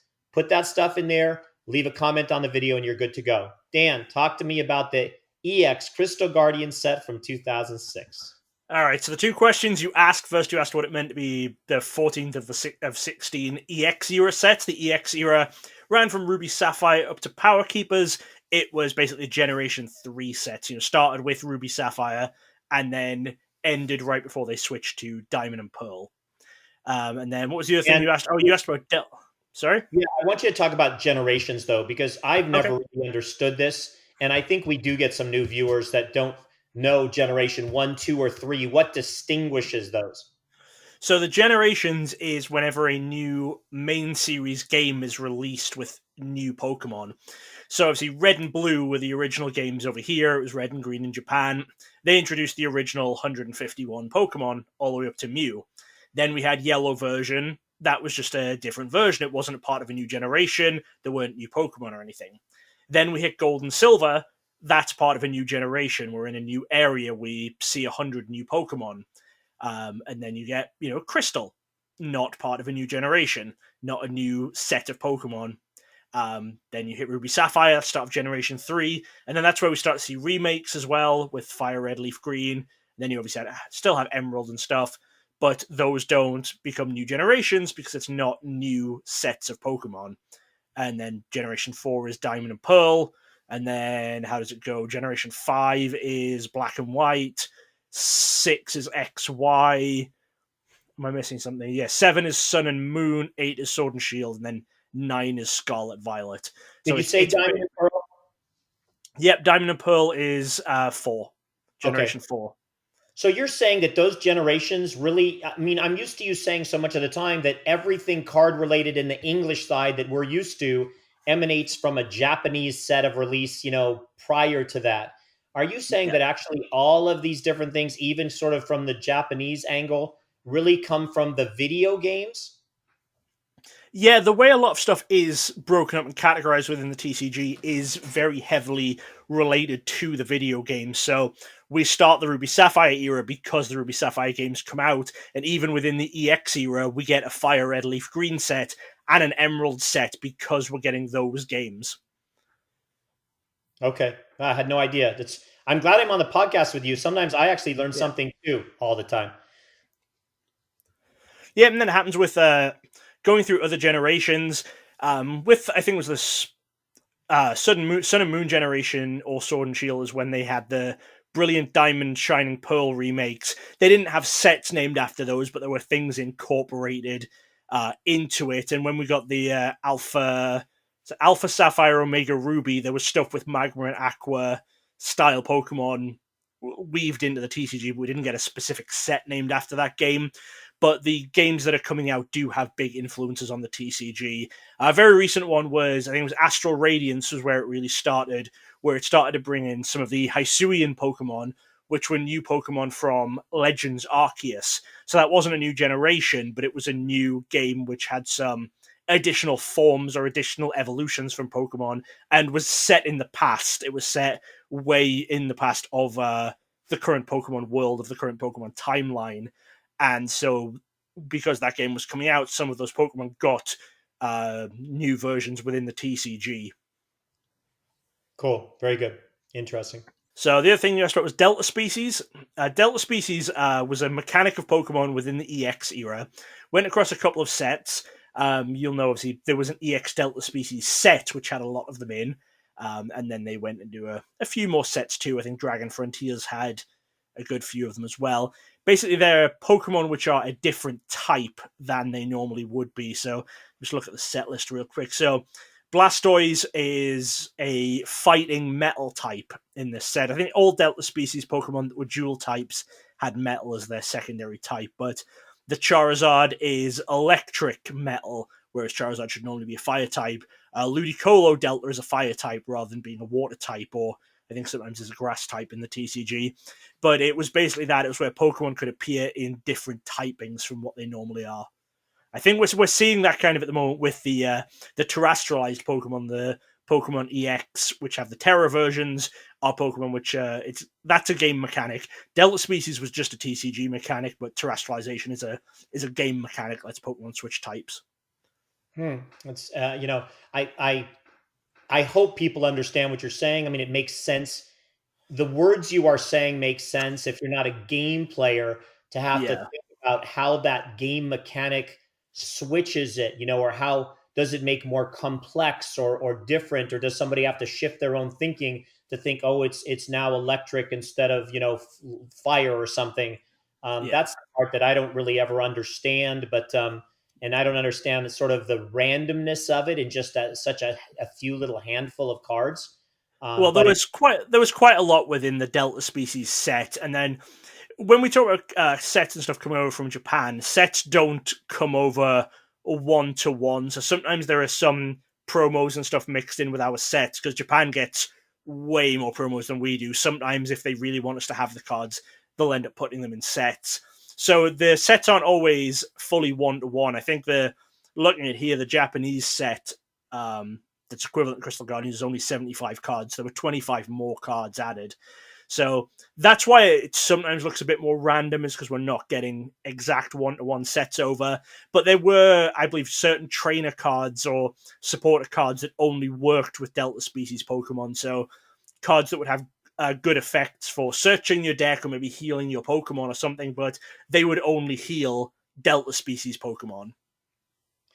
Does the fact that there's so few cards, like when I looked in just the hollows and the higher dollar cards and all the EXs, there was just those three that I mentioned.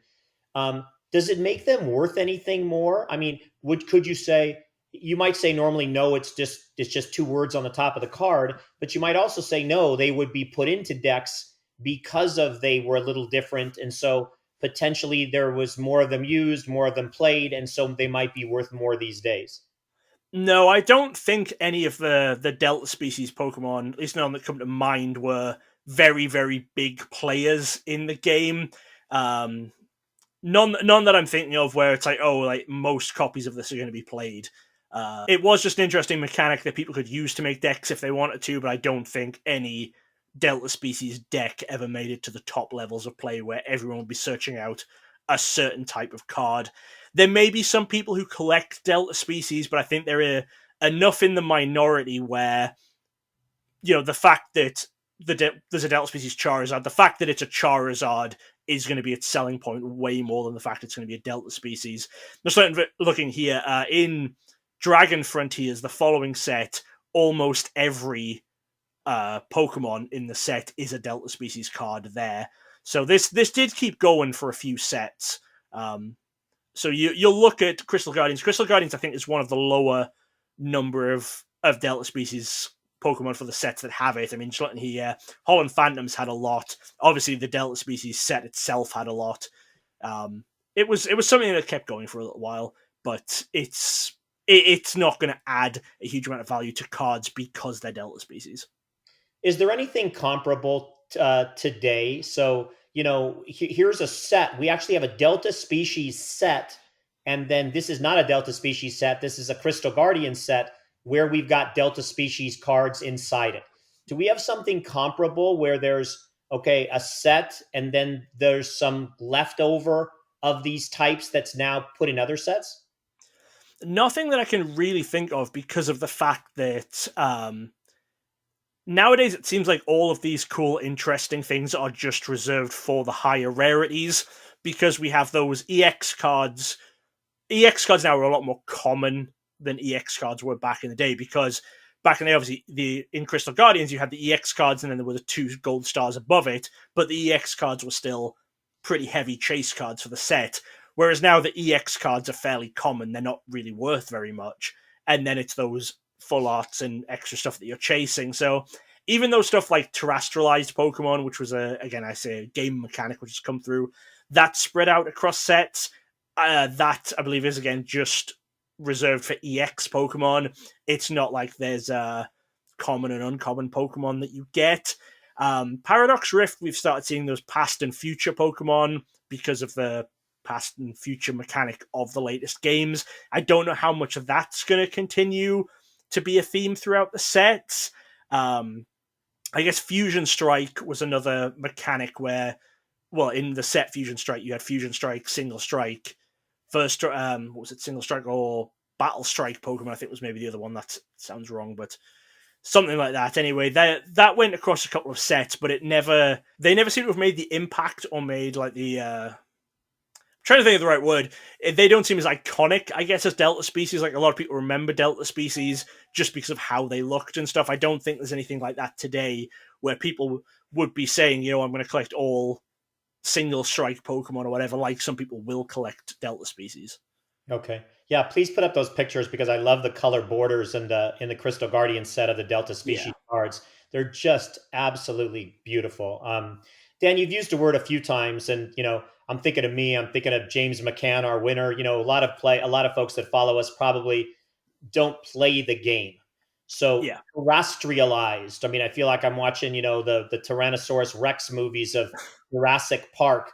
What are we talking about for people that don't play the game? What are you saying? What does that word mean from a mechanics standpoint? So within the video games, terrestrialized Pokemon it's a thing you can do to one of your Pokemon. It will change its type, and it will become sort of like a crystallized version of the Pokemon. You know, it will look like it's made of crystal. It'll have Is it some more sort of crown on powerful, it. or is it just a visual change?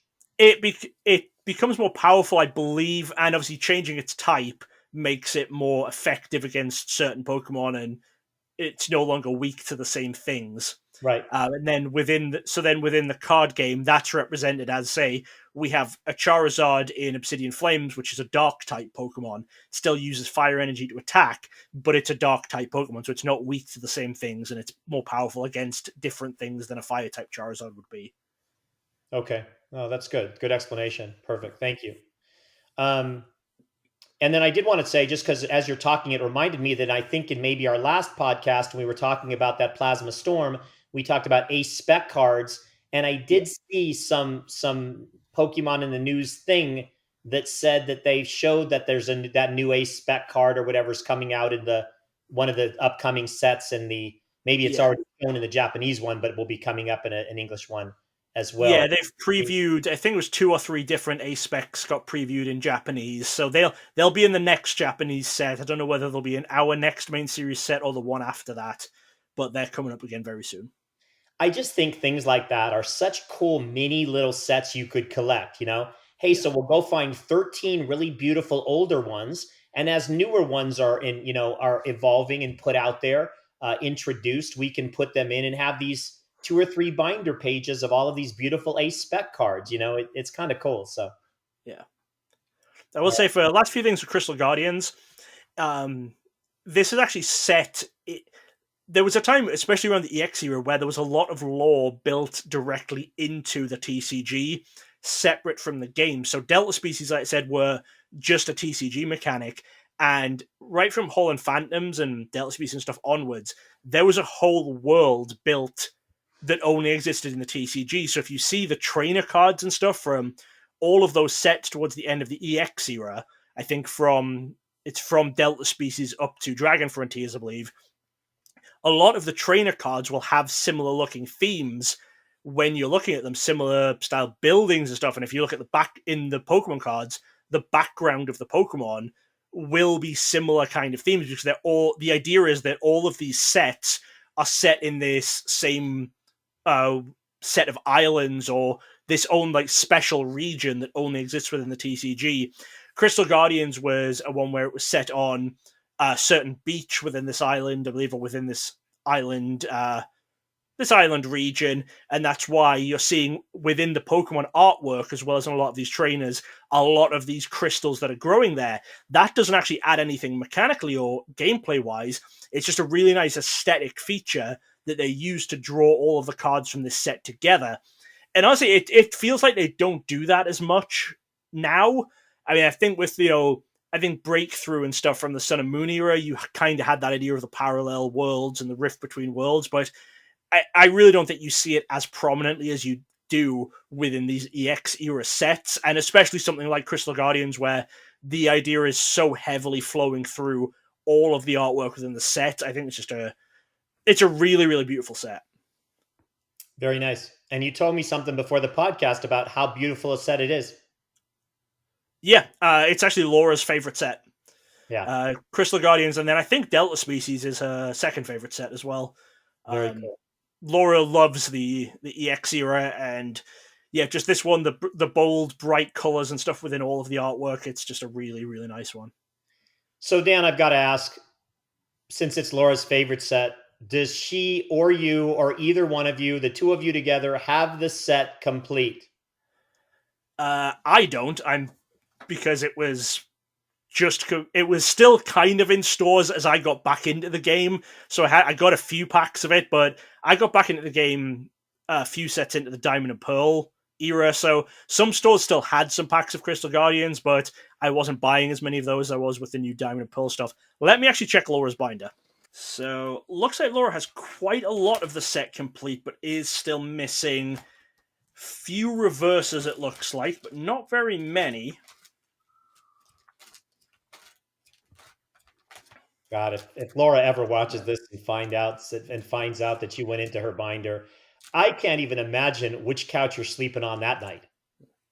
Oh, looks like she is actually missing the gold stars too, and is missing a couple of the EXs. But I say the reason she was collecting the set was because of the artwork with all the crystals and stuff tying it together, which I guess isn't as present on the EXs and gold stars. So maybe that mixed with how expensive they are is why she left those till last. I see she's got the staff Blastoise in here, which is the rarest, non-pack variant at least. So she's got that one.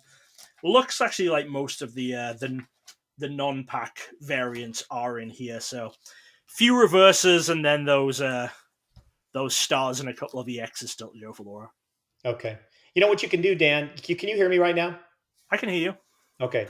The what you can do is before I sell my extra sets, maybe we set up like a payment plan for the rest of your life, and we just have several $100s coming weekly, and we can start helping you catch up to her or something. So if we could get this podcast to generate some revenue for you, let's not leave any stone unturned. All right. There we go. Okay. If people join my Patreon, it will go directly towards buying Crystal Guardians cards. Perfect. Yeah. All right. Well, that's about everything I think I had to say on the set. Did you have anything more you wanted to mention? Well, I know you were going to mention just briefly the variants. Did you want Okay. to? Yeah, I can Because run through them. I know So my favorite is obviously the most rare one that I just think about it as being so old and so infrequently found. Thank goodness back then not everything climbed out through the back door, and that's the national championships Blastoise staff with yeah. that staff stamp. Hopefully, you'll show a picture. So, but you can talk about some of the other ones too. All right. So I'm just looking at I've got the list here in front of me. So there's 10 variants for the set, which I mean, even thinking now is crazy low. Crazy For low. 10 variants for that. And when you actually mentioned the numbers earlier, a master set of this is less cards than just a regular set of a modern set. Like you said, it came out to just under 200 cards as a master set, and we've got cards that are, numbered out of 280 now just for a regular set. Yeah. But you're going to be getting 4 of these are Theme Deck exclusive. So you have Doug Trio as a non-holo, and Blastoise, Swampert, and Venusaur as holos. This was actually a set that had 3 theme decks, which generally the only sets that got 3 theme decks were the ones that, started a generation or started a new era of Pokemon. But this one got 3, so that's where you're going to get 4 of them. Next, we're going to have a pre-release promo, which is Ivysaur. You go to your pre-release tournaments. This was before they started doing staffs for pre-release or anything. Luckily, it was only Nationals got a staff stamp at this time. There was a Regionals promo, which was another copy of that Venusaur, which had the holo variant, this time with a Regionals logo. And then we had the City State Nationals run of Squirtle, Wartortle, Blastoise. And then, of course, Blastoise had that staff version as well. So like we say, the staff version of Blastoise is the rarest of those variants. But honestly, if you're looking to complete a master set, it's the gold stars is where the money is going to be. I think they're still more common than the staff Blastoise, because I don't think there's ever been a time where I couldn't go and buy the gold stars if I wanted to. They're always out there. They're just a bit more expensive because there's more people collecting them. Whereas the Blastoise staff, it's cheaper, but it doesn't show up as often. So, decide how it's going to be best for you if you're trying to collect the set. Do you want to get the most expensive things first, or do you want to get the rarer stuff first? Personally, I would say try and pick up a Blastoise staff when it comes around if you can, before you go for those more expensive cards. Yeah, I want to mention something just real quick. We'll finish off this segment with the discussion about the theme decks, because it's really interesting that you brought it up. So here's the deal with the theme decks. As Dan said, and I'm going to trust Dan on this, he said there's 3 theme decks rather than 2. That was relatively unusual for them to not be, usually they were 2, or in the old days they were 4. But in this case, there was 3. So as part of my collection, I collect one of every theme deck. So I get out 100 years past this, 2016, 17, 18, whenever it was, only to realize as I'm going back, just double checking all my stuff, because I got it in 100 different places, never know what the heck I own. And I'm figuring out, what in the heck, you're missing one of the theme decks? That can't be possible. And through that exercise, I found one that seemed very rare. One was more rare than the other 2 for some reason, and I was able to acquire it. And it was from a guy that was not a great seller. I almost got ripped off there as well, but it ended up working out. So as I'm preparing for this podcast, I'm looking on eBay for the theme decks just to see, what's going on there.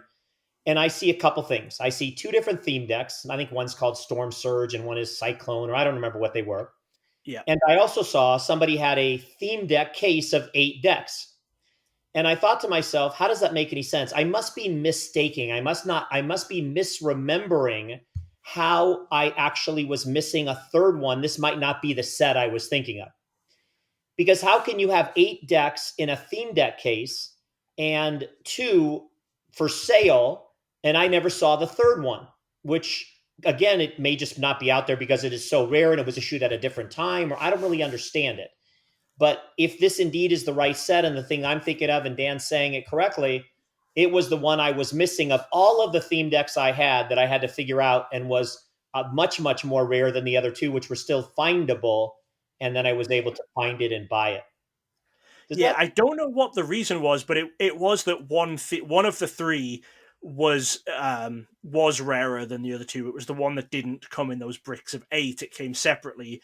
Like I said, I wasn't collecting at the time. I've tried to just quickly look on Bulbapedia now to see if they had any more information on it, but I'm not totally sure why one of them was much rarer. I don't know whether it was just exclusive to certain stores or something like that, but one of them just was a lot harder to find always. And And I and it's no idea on the reasoning. and it's clear that it can't be in the 8 deck brick set that's actually available out there because Yeah. it wouldn't fit mathematically. So Yeah, the 8 brick set is 4 of each of the other 2. yeah, exactly. So, Yeah. anyways, that's my one story about a theme deck. The one I ended up missing was from the Crystal Guardians, and then finally was able to find it and put it in. So, all right, we're going to move I on. guess I will also note, for people who are just collecting the cards, the variants from those theme decks you can get very, very cheap. As is true with basically all of the theme deck variants from that era, if you just want the variant cards, buy the variant cards, you'd be paying a tiny fraction of the price compared to actually buying the theme decks to open them to get these cards, especially when you also consider that the way the cards are sealed within the theme decks, potentially you're not even going to get the mint coming out of the theme decks. It's much, much better to always just track down those individual cards. Yeah, and leave it to Dan to finalize the comments. They're going to be budget related because that guy knows how to push a budget further than anyone. That makes a lot of sense, Dan. Very smart. I happen to desire the theme decks back then, which I guess I'm not sure what happened since then. We'll talk another podcast about battle decks and all kinds of other things that have come out since. But Yeah. I love the look of the booster box with the theme decks on top of it. It was such a color pattern of all these different years when you could put them together. And I once had a full curio in our bedroom or in the living room, or probably the bedroom. I was too afraid of things getting stolen, where I had a box and on top the theme decks and the next box and theme decks. And finally, when it all grew too big, there was no point because I couldn't fit anything else in there. So then it gets worth money and you put it all away in storage, which makes a lot of sense. That's a great way to enjoy a collection. But that's why I would buy the sealed theme decks, and just purely for the aesthetics. And then ironically, now these things have turned out to be worth a few pennies, but never knew that in the beginning. So Yeah, I mean, back when they used to do theme decks, because the theme decks were tied to the set rather than, the battle decks, which are just independent releases, there was a very nice theming within them. Like you would generally see, like the colors of the theme deck boxes would match up some way to the booster boxes, and you would see similar motifs, I guess, even if it wasn't just colors. Like if it was, I don't know, a rock style set, you'd have rock imagery on the booster box and on the theme decks. It would match up quite nicely the way they used to when they did theme decks. They do make very, very nice display pieces. I'm just curious, I've never asked you this. Do you collect theme decks from those old days, or did you just get all the variants and put them in your sets? Yeah, I just got them and put the variants in the sets. There's a couple that I do still have sealed. There's 2 or 3 that I have from the EX era, which were ones where I bought them because they had variants. And I think I might have one Crystal Guardians one, but now it's just at the point where when I come to trying to do that set or do those variants, I'll just buy the variants again. I'm not going to open that theme deck. And it would be too much money for me to sink into it now to buy all the other theme decks to have a set of them. Plus, I'm way more limited on storage space than you are, because those theme decks are quite bulky. If you're trying to get them all, it's taking a big chunk of space, which isn't really something that I would want to do. But I mean, it's mainly the money. It's mainly the money. Wise, I'd rather be buying individual cards than buying any sort of sealed product or anything like that. And Dan, the storage space issue is one of your own making because you're unwilling to sell any cards. You sell a Yeah. few cards, you buy a bigger house, and then you have more money. You have more room to store your cards, although you won't have as many cards to store because you will have sold some for the money to get the bigger house. Circuitous logic that I didn't think through. Dan, we're going to do a little different. We're going to do a little repositioning here. So we're going to skip over the rant momentarily, and we're going to move to look what I found. Okay. What cards have our hosts found today? All right, we're into Look What I Found. David, why don't you go first? Tell us what you've found in your collection or you want to show off this week. All right. So this card that I am going to show off, and Dan's going to put a picture up and stuff, was a card that a very kind and generous friend of mine, just such a generous, wonderful gentleman, he gave this card to my son as a Christmas gift, and he has one other one in his collection that's the same, but this other card was the only one that was like it, and he was willing to part with it to give my son Luke a special Christmas gift that he can put away for years to come. And hopefully, maybe as his love for Pokemon grows, right now it's all basketball, Fortnite, and Spider-Man. We'll see if we can add this in somewhere. We'll see how it goes. So this is the Charizard Bandai Cardass 1996 Pokemon Part 1. I'm reading the label here, number 006, red card. I guess there's a red and a green card, Prism Hollow, and a pristine 10 from CGC. Now, this card, as I'm told, is maybe the very first Charizard card ever issued. And were that indeed the case, it's obviously something that down the road could end up being, very, very memorable, valuable, etc. And to have it in a very special holder case, pristine 10, which, is really unique and wonderful. I'm just really excited about it and very thankful that somebody would be that generous to give my son Luke. And I took a picture of my son Luke holding the card to say thank you to the person. And he accused me of photoshopping the card into my son's hand because he probably figured I was never going to give it to Luke and I was just going to keep it for myself. And I'm not going to confirm or deny those rumors, but and luckily Luke doesn't watch my podcast. But in all things that sound great about the world that is we live in today, this is a beautiful card. All right, well, my story is not going to be anything close to that. My story is going to be the 4 new pre-release promos from Paradox Rift, just because I finally got around to actually opening some Paradox Rift to make a few videos. Actually, the day we're recording this is the day I'm publishing that. So I guess you can work out from that whether how long it took me to edit this when you finally see this as you're watching it. But yeah, I finally opened some build and battle kits. I didn't have too much time to look at other stuff in my collection because, like I said, we were traveling and contracting illnesses from family members. But it's Dan, send you these pictures. Are these things that you're going to talk about for a moment here exactly what I sent you, the pictures of 4 different decks, and asked you what's in them? Yes, you did. You sent me the pictures of these. So each one of those decks comes with a promo.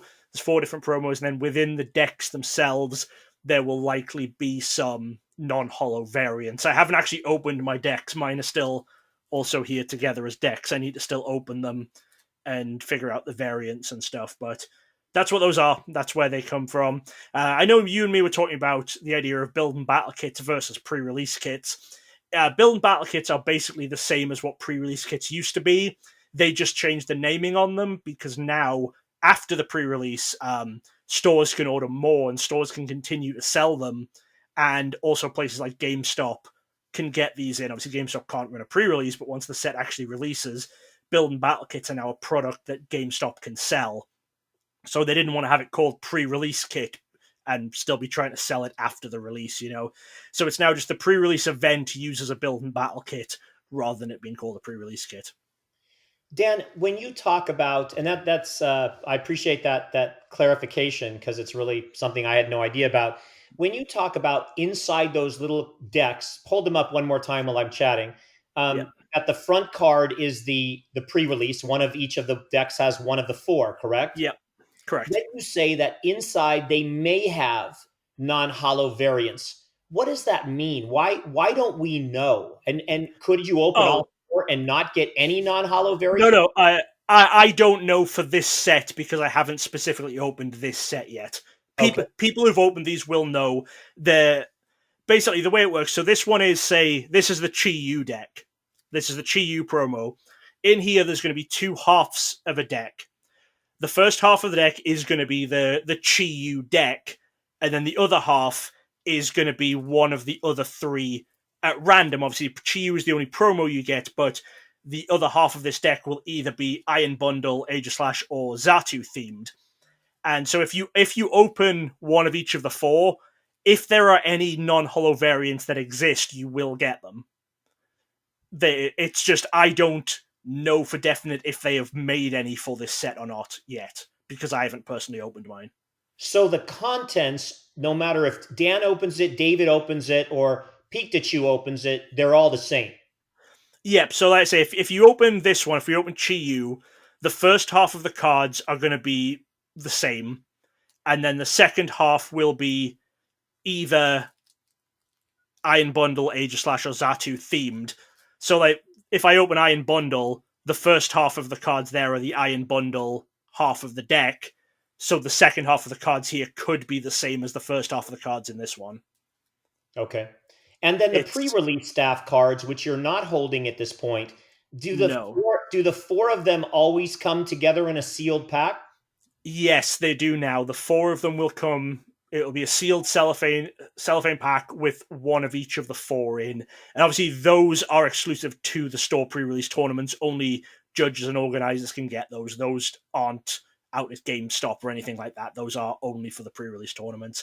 Just that this is the first pre-release in a long time where Laura hasn't actually worked any pre-releases because it was while we were traveling.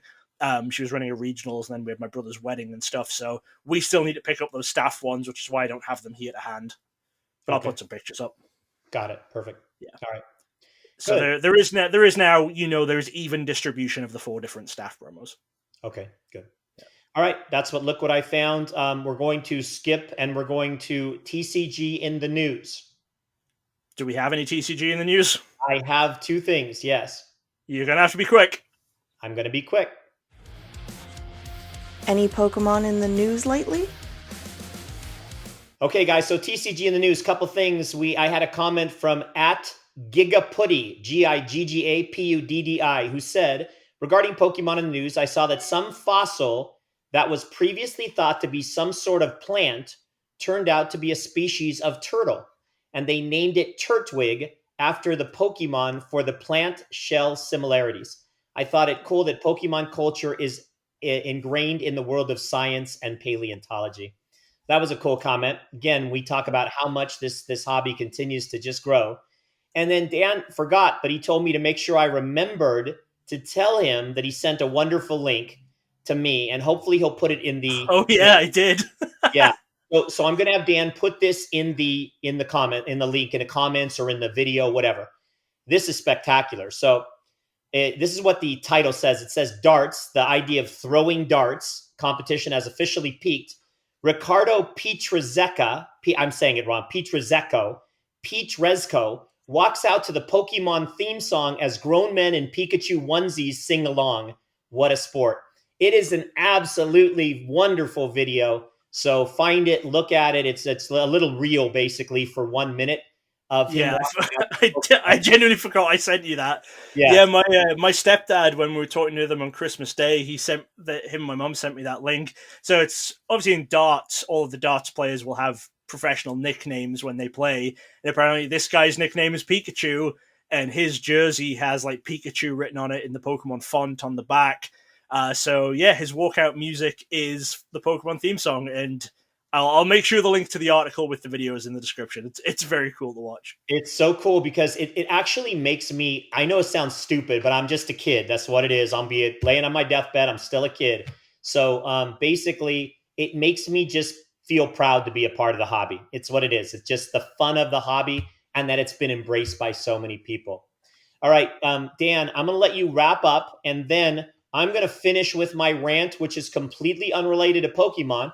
So, well, it's not. It's got one little minuscule relation, and that So way, we're ending our podcast on a rant, are we? All yes. right, well, I will say all of the goodbyes, all of the thank you for watchings and stuff now. Who knows what's going to follow in the next couple of minutes as David rants.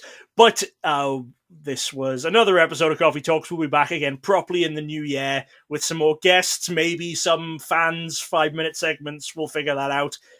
Be sure to keep sharing the podcast. Leave us some nice comments. Links to all of our stuff. David talked about his YouTube channel. All of that's in the description. All my other stuff's in the description. Yep. All right, that's it. I think that's all I need to say. Here's a rant, I guess. Yeah, so before we go to the rant, I just want to say, as always, we're so appreciative of everybody. Thank you so much as we end this year. It's little tiny steps. You got to take baby steps to grow. And we've been fortunate to have this Coffee Talks, podcast going now for maybe 8 or 9 months, something crazy. A lot of episodes, maybe like 30 of them or more. And we couldn't. None of it's possible. Number one, without my good partner Dan and his wonderful knowledge and his technological stuff that he puts together. And none of it, of course, is possible without all of you guys who are kind enough to watch, to share, to comment, to be a part of it, be a part of our friendships as well. It means a lot. I don't care if you climb, slide, or jump into my DMs. We're going to do this thing together. We're going to keep trying to grow. You know, the pre-release Raichu stuff ended up carrying us to a double. So, that and some of this other E4 controversy. So, we've doubled the viewership on a consistent basis, and we'd like to keep doing that. So hopefully you guys let us know if we're not producing stuff you want to see or you need other things. Tell us so we can make sure we're trying to adapt the podcast for you and what's valuable for you guys. But we really appreciate all of the support. Don't stop as we enter 2024. We thank you. We wish you guys nothing but health and happiness. Get to the mistletoe and decide if you want to kiss or cuddle. We don't care. We don't judge. And have a wonderful new year, because we'll see you right after that if we don't see you sooner or before or after in a later time or earlier time. Okay, Dan, that's it. I'm saying my goodbye. If you want to hang on for 2 minutes or for a 3-minute rant, I'm just going to tell you about something that happened yesterday, and that's it. Say goodbye, Dan. Right.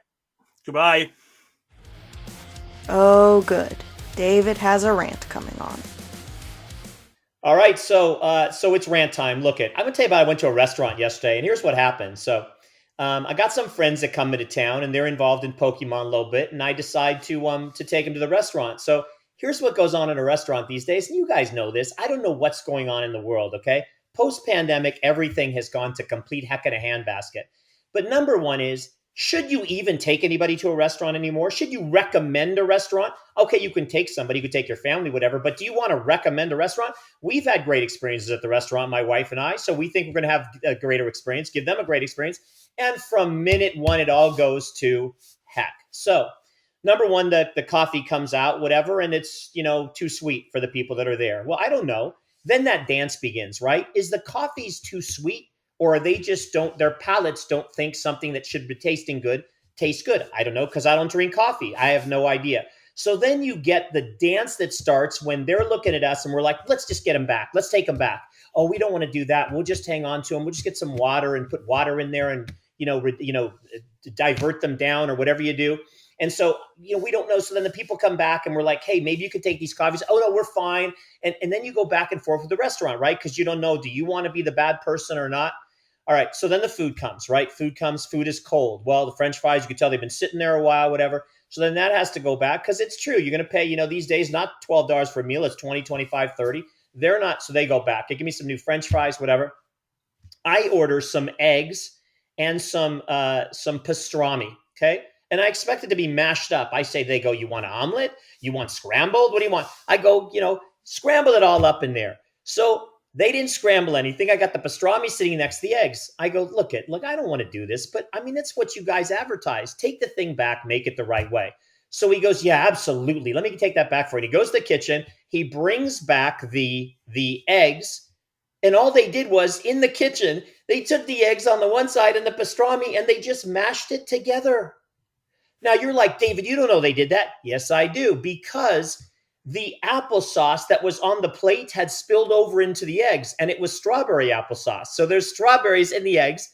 And I go, you guys didn't do anything here. I'm like, should I tell them? Should I just eat it? What do I do? I'm like, I can't do that. You don't go and repair a meal, you replace it. It's not my fault you guys couldn't get it right. In fact, the server said I screwed this up. No, I'm sorry, he didn't say. He said they screwed it up in the kitchen. I told them scramble. So now they come back. By the way, what is strawberry applesauce? Do you know you can drink it? I don't eat applesauce, except when I go to the restaurant, they put it on my plate and I go like this. I put it in my thing. It's like applesauce. It reminds me of when I was a kid. Does anybody eat applesauce anymore? Why do they what is apples? Anyway, so then they come back. This time they were mad at me. In the kitchen, there were 3 guys probably just having the fun of their life.